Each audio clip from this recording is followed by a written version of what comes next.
Cadre base party और भाजपा में RSS के लोग हैं, मैं उनसे दुगना समय पार्टी के काम के लिए देता रहा हूं। और किसी भी क्षेत्र में, चाहे वो ऑफिस सिस्टम का काम हो, चाहे वो फील्ड का काम हो, चाहे वो संगठन को गठित करने की प्रक्रिया हो या चुनाव की प्रक्रिया हो, मैंने हर क्षेत्र में अपना बेस्ट हमेशा पार्टी को दिया। तो मुझे उम्मीद है कि पार्टी इस बार मुझे मौका देगी। अगर आपको टिकट नहीं मिलता तब? मैंने कहा ना कि मैंने पार्टी को अपना बेस्ट दिया और मुझे पूरा भरोसा है कि पार्टी मुझे मौका देगी। नहीं तो चुनाव तो लड़ना ही है। अगर आपको टिकट नहीं मिलता तो इसका मतलब ये है कि आप निर्दलीय भी लड़ सकते हैं। मैंने कहा कि मुझे पूरा भरोसा है कि कांग्रेस मुझे मौका देगी और मेरे लिए, क्योंकि अंतिम मौका तो चुनाव तो लड़ना ही है। अगर कांग्रेस से जो वरिष्ठ नेता भी हैं, एक आप जिला पंचायत सदस्य विष्णु पार्टी छोड़िए आप में चले गए, क्या वो भी एक चुनौती बन सकते हैं या दुख हो आपको उनके जाने का? नहीं, देखिए, अमेंद्र हमारे बहुत लंबे साथी हैं रहे और उनकी योग्यता क्षमता जो थी, संगठनात्मक क्षमता थी, निश्चित रूप से उनके जाने से मुझे व्यक्तिगत तकलीफ है। अमेंद्र को पार्टी में रह करके इंतजार करना चाहिए था अपनी उम्र के हिसाब से, लेकिन अब समय की बात है, जो परिस्थितियाँ उन्होंने अपने लिए समझी होंगी वो गए। लेकिन जहाँ तक जाने का सवाल है, तो कोई कांग्रेस छोड़ करके आप में गया, कोई भाजपा छोड़कर आप में गया, तो जो पुराने आप में लोग उम्मीद लगाए बैठे थे कि हम सालों साल से आप पार्टी में काम करके और हमको मौका देगी पार्टी 2022 में उत्तराखंड में, तो उन लोगों की उम्मीदें जब टूटेंगी तो वो आप छोड़ करके हमारे साथ आएंगे, हम उनका स्वागत करेंगे। तो ये तय है कि अगर टिकट नहीं मिले तो आपने निर्दलीय लड़ना है? मैंने कहा कि मुझे पूरा भरोसा है कि पार्टी टिकट देगी और नहीं तो लड़ना तो है।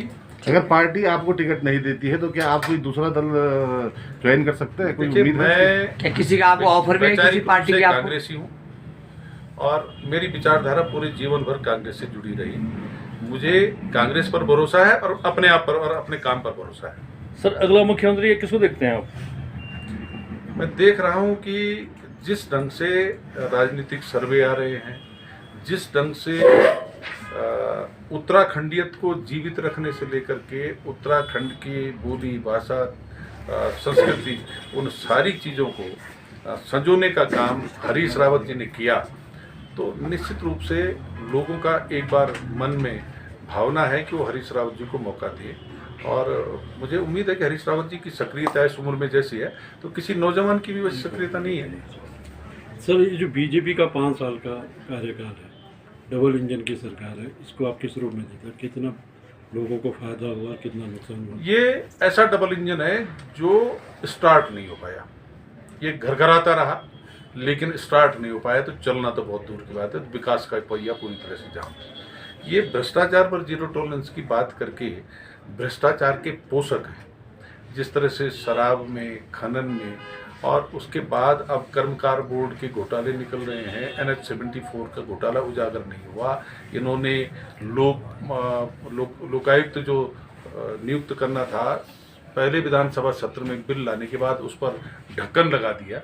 तो ये इस सरकार की कहानी को कह रहा है। कोरोना काल में, लॉकडाउन में जो त्रासदी लोगों को झेलनी पड़ी, यहाँ जो पर्यटन व्यवसाय चौपट होने के बाद और जो प्रवासी बेरोजगार होकर के घर आए, 8-8 महीने से घर में बैठे हैं, उनका अब चौका चूल्हा जलने की समस्या आ गई। उनके लिए रोजगार के बारे में सरकार ने बजट में 1 रुपये की बढ़ोतरी नहीं की और केंद्र से 1 रुपये का पैकेज नहीं मांगा। 20 लाख करोड़ रुपए में उत्तराखंड का हिस्सा क्या है, इस पर मुख्यमंत्री की और उनकी सरकार ने कभी बात नहीं की। तो जो मुख्यमंत्री अपने शीर्ष नेतृत्व से डर करके उत्तराखंड की भविष्य को सुरक्षित करने के लिए आर्थिक रूप से पैकेज मांगने से डरता हो, तो उसके राज में विकास की उम्मीद करना ही बेमानी है। तो ये पूरी तरह से फेल सरकार है। और त्रिवेंद्र जी तो कोरोना में अपने आप कोरोना ग्रसित हो गए, तो फिर आप समझ सकते हैं कि जब राज्य का मुख्यमंत्री नहीं बच पाया तो जनता का क्या हाल होगा। जनता को इन्होंने जनता के हाथ पर छोड़ा।